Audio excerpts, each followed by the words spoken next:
Mr. Chairman, could you note that I have a conflict with this agenda item? You have a conflict? Okay. Probably I do too. Yeah. It's in a very general. I'm going to say you're still living at home though. I'm getting there real soon. Touche. Andrew. Good afternoon.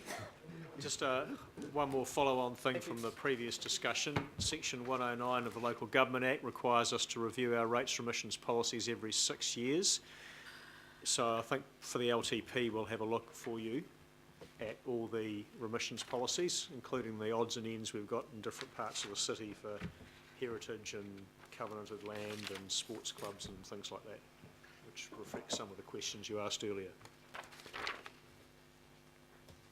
On this rates rebate, retirement, villages, residents amendment bill, this is something that the Auckland Council and the former councils had submitted on to government on many occasions previously, asking for some changes. And this submission is it's a private members bill. Ruth Dyson was successful in the ballot to get it on to go through the process. We'd recommend that you support the submission. Mike, I think, has circulated a few comments from local boards which are generally in support. So I'm assuming this doesn't need any discussion. I think all of us are in sympathy with this. I'd already moved it, Mr. Chairman. Seconded by Councillor I've moved it Cooper. already anyway, it doesn't matter, Okay. Oh, and Councillor Simpson declared an interest as well. Okay. Mr. Chair, just while that's resolved, can I just thank and acknowledge our staff for this, having, along with Councillor Cooper, attended some fairly feisty meetings at retirement villages on this exact issue. It's exactly what our community have been asking for, so well done. Yep. Bringing it to the stage, and thank you. All right, I'm going to put the motion. All those in favour, say aye. Aye. Against? Thank you. Hayden. Robert. Marguerite. And Richard.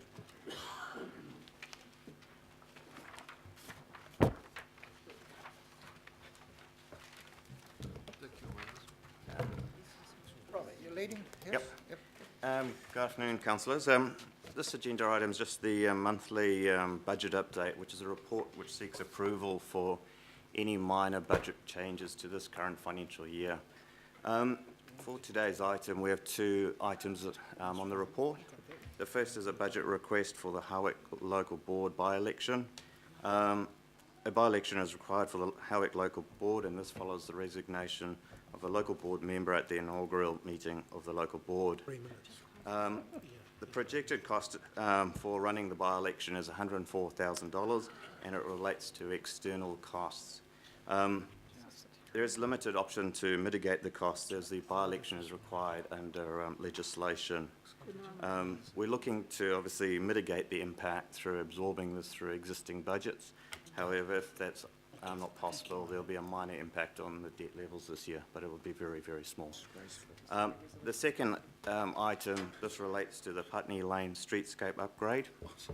Panuku are seeking approval to release 2.7 million worth of budget to align works for Putney Lane with the works AT are doing around the Manukau station. Putney Lane forms part of the Transform Manukau area, and there's an existing budget sitting within Panuku. However, there is a resolution that was passed last year that a business case needs to be completed and brought to council before we could proceed with releasing the funds. This business case is expected in April, but however, in the interim, Panuku are seeking the request from the council to basically release some budget to provide a commitment to transport and around delivering the works on Putney Lane alongside the Manukau station. On this item, there's no financial impact, it's just around the resolution around the business case. And I've got Richard and Marguerite to answer any detailed questions. Anything you want to add, Richard, on the last? No, that was clear. Marguerite? No, happy to answer questions if there are any. Councillor Quacks, do you want to second this motion? It I'm not relates to- sure, actually. Yeah, I thought I'd put you on the spot there. Second prop. Hey, come on, There you go, devil. second. Because it's got 2.7. Well, I asked Councillor Yeah. Quacks first, because he was... Yeah, no, actually, I'm hesitant because I think that 6 months is slightly too long. That's my own personal view. So I'd rather not. And you know, I know it's to do with Howick, number one, but you know. I knew you weren't happy with that by-election. That's what- Councillor Filippino is seconding, yes? What I heard? Yes? Can I just explain that 6 months? Yep, you can explain then, Councillor Casey, yes? Okay, the reason I've suggested 6 months is because the practical solutions of the local government election, this is resolution C. Local government's elections are in October. 3 months it would be the 31st of December, October, November, December, right? If people are going to potentially think what they're going to do, it is often over the summer. And especially if they're going to jump from local government to central government, that takes you out to April, which potentially you'd know what you're going to do for that central government election. Now, having said that, I'm pretty sure that they won't accept 6 months, but I think that we should practically have a start at that point. Yep. So that's the practical thinking to my suggestion. Because quite often the Councillor practical Casey. and the logical Yep. aren't necessarily My aligned. questions relate to the by-election. Yep. If we say no to the money, what happens next? I'm not inclined to spend this money. I think the incumbent, well, I've got a couple of questions. If we say no, what happens? Well, I'm afraid through you, Mr. Chair, I'm afraid I don't have another suggestion because we are obliged by law to run the by-election. That's right. It's a statutory My obligation. second question, thank you, was was Lucy Schwener advised that if she'd resigned 5 minutes earlier before taking the oath, it would be at no cost That's to the not ratepayers of Auckland? It's not correct. It was a question. How can it not be correct? That was a question. It can be a question. Okay. I Maybe don't you're know the wrong. answer to this question, but Phil was Phil at will. the inaugural meeting, So I so ask Phil for the answer to that. That's quite important. The precise costs weren't known. The fact of a by-election being needed in the event this happened was.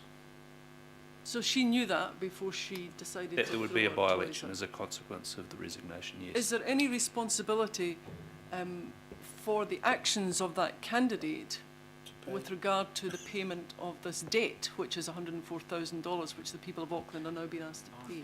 No. None at all. Excuse me, Mr. Chairman, my understanding of the law is that even if she'd resigned 5 minutes after the date, it goes in from when the results come in, doesn't go from when you're sworn in.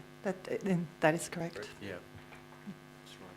All right, my questions now relate to the budget that you presented before us. The first is, what's $2,250 for insurance? Insurance for what? Obviously it's useless if we had the situation like we had in Howick and they don't cover us for it.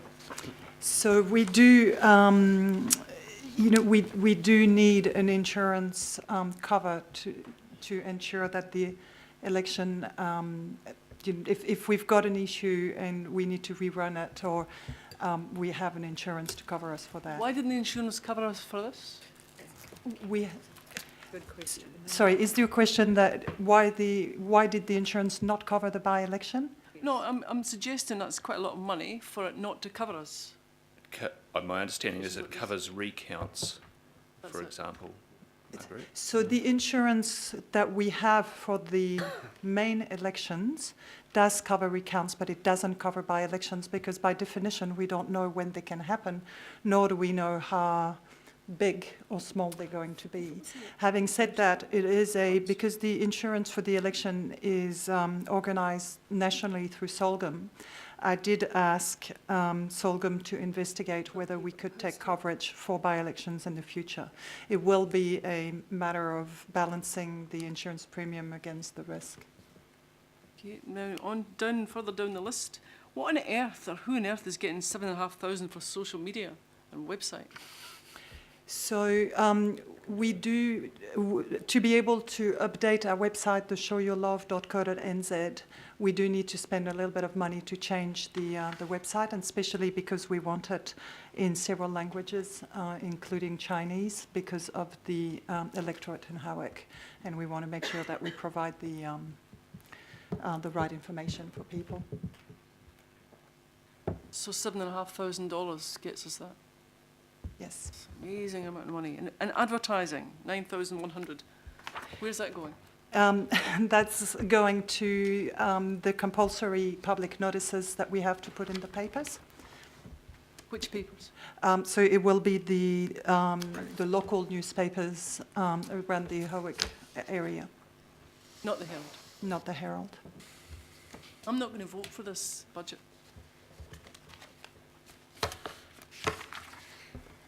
Chair, I just wanted to, just around B, and say long time coming in regards to this, because as the councillors in the Old Manukau City Council would know, Putney Way was identified, even with Lot 59 around the train station, as a place that needed to be at least looked at once the train station ended up being there. So, yeah, just wanted to sort of end with that and say thank you. Councillor Fletcher.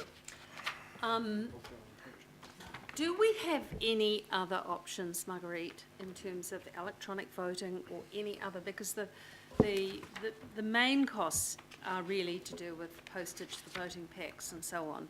So could we move to a slightly more progressive stage for participation and democracy sooner rather than later?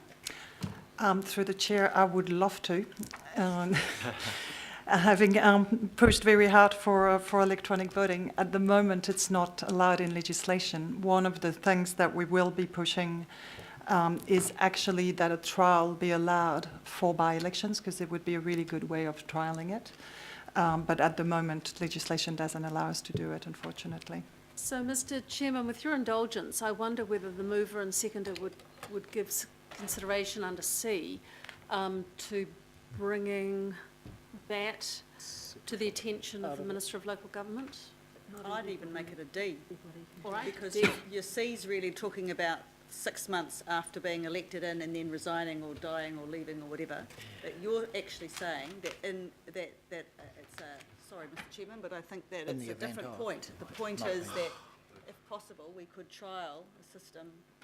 So, I just don't know that we have time. Well, Mr. Chairman, what I'm getting at is that I think this is a really good opportunity. Marguerite, maybe you can tell us, if it was electronic voting, would we be looking at something closer to $40,000 vis-a-vis 100 and taking into account the costs of social media and advertising and so forth? What would we be looking at? at this stage, I can't tell you that. There would be a lot of different assumptions to look into in terms of how the electronic voting system would work. So, for instance, whether, first of all, there would be the cost of selecting and ensuring the safety of an electronic system. Second, the way that system would work as to whether people can opt to either vote online or using papers versus offering both options. So there would be a difference of costs there. So I think it's way too early to tell you that in the short term it would cost less money. Over time it certainly would. But if I may bring to your attention, so we are preparing a report that will go to the governing body early next year on a whole series of electoral reform that we would like to advocate for. And this is why, working with Councillor Simpson, we put, among other amendments to the Local Electoral Act. And so there will be a whole suite of changes to the legislation that we would like to advocate for, including the opportunity to introduce online voting and including advocating for by-elections to be a good way of trialling online voting. So this plus other amendments that we would like to see made will be part of the overall package. And we can, we'll have more time to give you more details about that in the new year. Through the chair as well, I guess on this one we're also bound by timeframes in terms of the legislative requirements to run the by-election. So I guess our options to be a little bit more wider, and our thinking is a bit limited in terms of the timeframes on this. Yeah. I appreciate that, and I also appreciate the suite of measures that you're wanting to bring forward next year.